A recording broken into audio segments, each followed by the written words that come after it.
नमस्ते बच्चों, मैं पिंकी गांधी फ्रॉम लयाल पब्लिक स्कूल।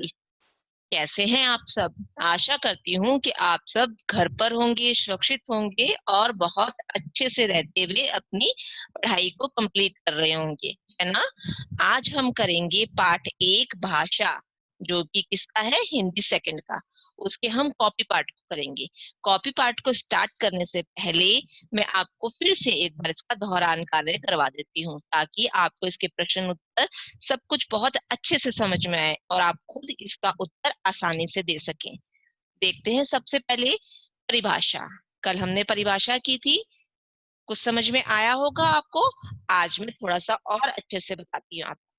किसी की बात को समझना, हमें अगर किसी की बात को समझना होता है और अपनी बात को समझाना होता है, ठीक है, उसी को हम भाषा कहते हैं। हम आपस में बातचीत करते हैं ना, एक दूसरे से, फ्रेंड से, मम्मी पापा से, तो हम उनकी बात को समझते हैं या अपनी बात को समझाते हैं, तभी तो हमें उत्तर मिल पाता है ना उस बात का, और आगे बातचीत बढ़ पाती है। तो जो हम उसका प्रयोग करते हैं उसी को हम भाषा कहते हैं, ठीक है।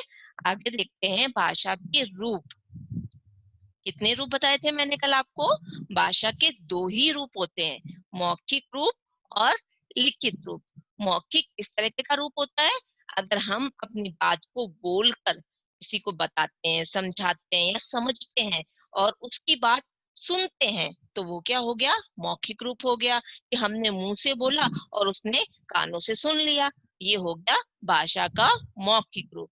और लिखित रूप में, अगर हम अपनी बात को किसी को लिखकर समझा रहे हैं या उसके द्वारा लिखी गई बात को समझ रहे हैं, ठीक है, जब हमारी बातचीत लिखित रूप में लिख करके होती है, तो हम उसे कहते हैं कि वो क्या है?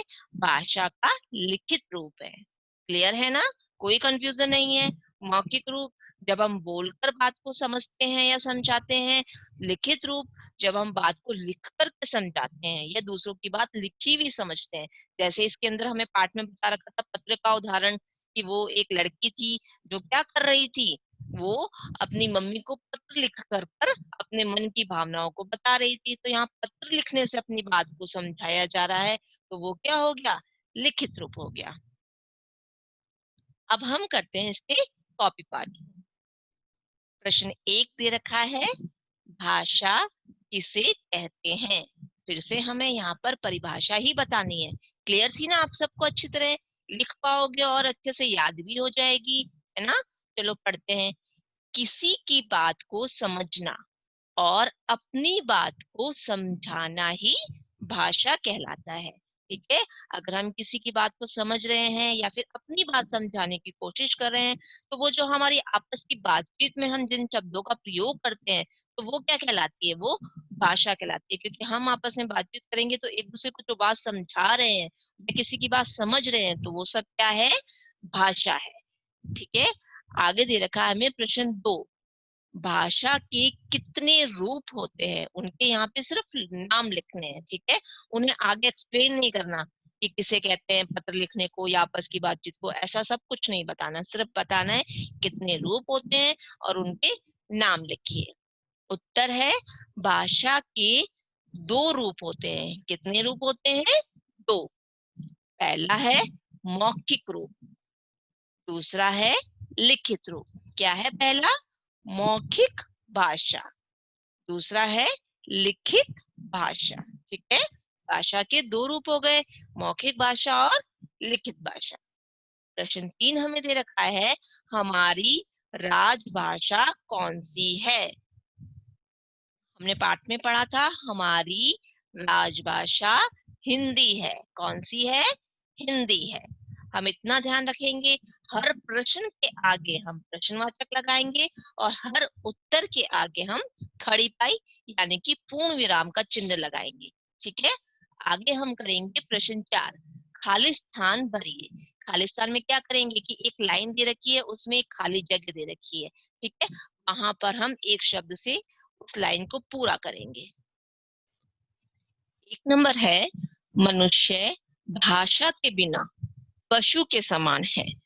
अगर मनुष्य के पास भाषा नहीं होगी तो वो पशु के समान हो जाएगा। पशु क्या करते हैं, आपस में एक दूसरे से जो आवाजें निकालते हैं उससे बातचीत करते हैं, तो वो भाषा का रूप नहीं माना जाता है। अगर हमारे पास भी भाषा नहीं होती, शब्द नहीं होते, तो हम किसके समान हो जाते हैं, हम भी पशुओं के समान हो जाते। हमारी जो भाषा है बिना शब्दों के एक आवाजों की तरह हो जाती, जो कि पशु की होती है। इसीलिए हम भी क्या हो जाते, पशु के समान ही हो जाते। तो यहाँ क्या लिखना है, पशु।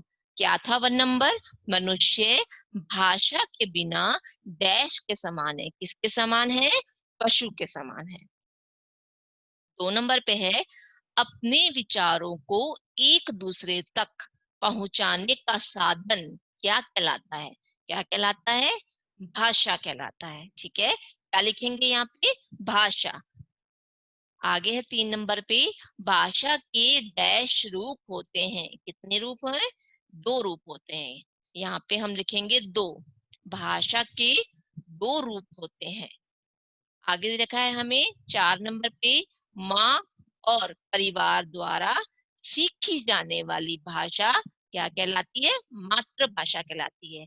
बच्चे को बोलना कौन सिखाता है, बच्चे को बोलना उसकी माँ और उसके परिवार वाले सिखाते हैं, है ना।